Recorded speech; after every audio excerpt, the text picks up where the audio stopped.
Jeremy. Today's day 150 reading. Today we're reading Harry Potter and the Prisoner of Azkaban. Let's get started. We're on page 144. We got three superb chasers. One pointed at Alicia Spinnet, Angelina Johnson, and Katie Bell. You got two unbeatable beaters. Stop it, Oliver. You're embarrassing us, said Fred and George Weasley together, pretending to blush. And we got a seeker who has never failed to win us a match, Wood rumbled, glaring at Harry with a kind of furious pride. And me, he added as an afterthought. We think you're very good too, Oliver, said George. Spanking good keeper, said Fred. The point is, Wood went on, resuming his pacing, the Quidditch Cup should have had our name on it these last 2 years, ever since Harry joined the team. I thought the thing was in the bag, but we haven't got it. And this year's the last chance we'll get to finally see our name on the ding.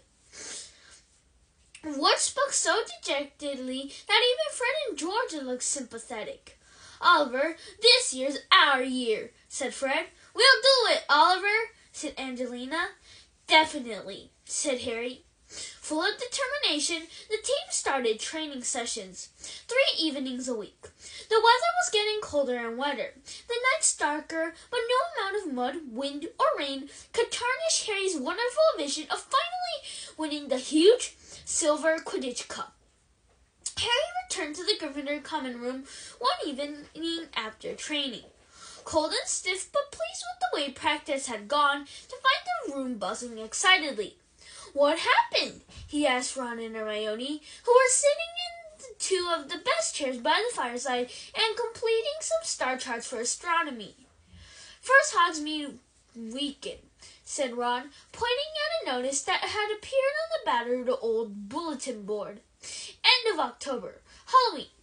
Excellent, said Fred, who had followed Harry through the portrait hole. I need a visit, Zonkos. I'm nearly out of sting pellets. Harry threw himself into a chair beside Ron, his high spirits ebbing away. Hermione seemed to read his mind. Harry, I'm sure you'll be able to go next time, she said. They're bound to catch Black soon. He's been sighted once already. Black's not fool enough to try anything in Hogsmeade, said Ron. Ask McGonagall if you can go this time. Harry, the next one might not be for ages. Ron, said Hermione, Harry's supposed to stay in school. He can't be the only 3rd year left behind, said Ron. Ask McGonagall. Go on, Harry. Yeah, I think I will, said Harry, making up his mind. Hermione opened her mouth to argue, but at that moment, Crookshanks leapt lightly onto her lap. A large dead spider was dangling from his mouth. Does he have to eat it in front of us? Said Ron, scowling. Clever, Crookshanks. Did you catch that all by yourself? Said Hermione. Crookshanks slowly chewed up the spider, his yellow eyes fixed insolently on Ron. Just keep it over there, that's all, said Ron irritably, turning back to his star chart. I've got Scabbers asleep in my bag. Harry yawned. He really wanted to go to bed, but he still had his own star chart to complete. He pulled his bag toward him, took out parchment, ink, and quill, and started to work. You can copy mine if you like, said Ron, labeling his last star with a flourish and shoving the chart toward Harry. Hermione, who disapproved of copying, pursed her lips but didn't say anything. Crookshanks was still staring unblinkingly at Ron, flicking the end of his bushy tail. Then, without warning, he pounced. Oi! Ron roared, seizing his bag as Crookshanks sank 4 sets of claws deep inside it and began tearing ferociously. Get off, you stupid animal! Ron tried to pull the bag away from Crookshanks, but Crookshanks clung on, spitting and slashing. Ron, don't hurt him! Squealed Hermione. The whole common room was watching. Ron rolled the bag around, Crookshanks still clinging to it, and Scabbers came flying out of the top. that cat!" Ron yelled as Crookshanks freed himself from the remnants of the bag, sprang over the table, and chased after the terrified Scabbers. George Weasley made a lunge for Crookshanks, but missed. Scabbers streaked through 20 pairs of legs and shot beneath an old chest of drawers. Crookshanks skidded to a halt, crouched low on his bandy legs, and started making furious swipes beneath it with his front paws. Ron and Hermione hurried over. Hermione grabbed Crookshanks around the middle and heaved him away. Ron threw himself on his stomach and, with great difficulty, pulled Scabbers out by the tail. "Look at him!" he said, furious to Hermione, dangling Scabbers in front of her. "He's skin and bone! You keep that cat away from him!" "Crookshanks doesn't understand it's wrong," said Hermione, her voice shaking. "All cats chase rats, Ron. There's something funny about that animal," said Ron, who was trying to persuade a frantically wiggling Scabbers back into his pocket. "It heard me say that Scabbers was in my bag." "Oh, what rubbish!" said Hermione impatiently. "Crookshanks could smell him. Ron, how else do you think that cat's got it for Scabbers?" said Ron, ignoring the people around him, who were starting to giggle. "And Scabbers was here first, and he's ill." He marched through the common room and out of sight, up to the stairs to the boys' dormitory. Ron was still in a bad mood with Hermione next day. He barely talked to her all through herbology, even though he, Harry, and Hermione were working together on the same puffapod.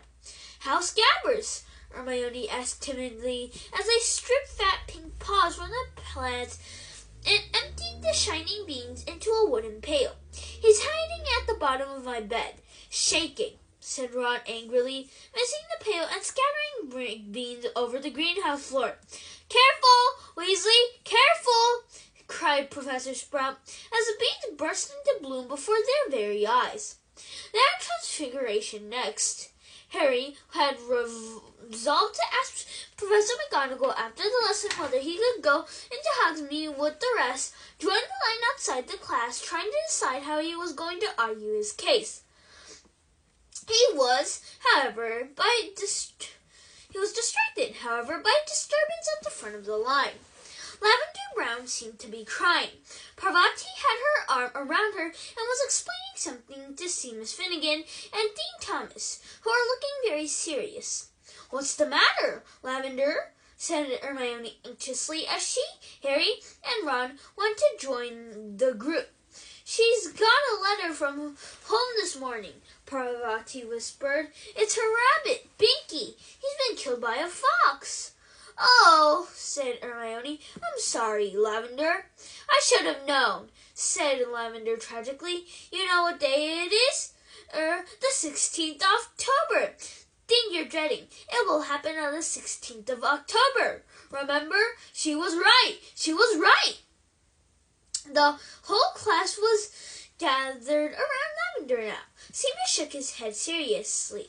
Hermione hesitated. Then she said, You are dreading Binky being killed by a fox?" "Well, not necessarily by a fox," said Lavender, looking up at Hermione with streaming eyes. "But I was obviously dreading him dying, wasn't I?" "Oh," said Hermione. She paused again. "Then was Binky an old rabbit?" No," said Lavender. He was only a baby." Parvati tightened her arm around Lavender's shoulder. "But then why would you dread him dying?" said Hermione. "Well, look at it logically," said Hermione, turning to the rest of it. "I mean, Binky didn't even die today, did he?" Thank you, everyone. That's all for today. Bye. See you tomorrow.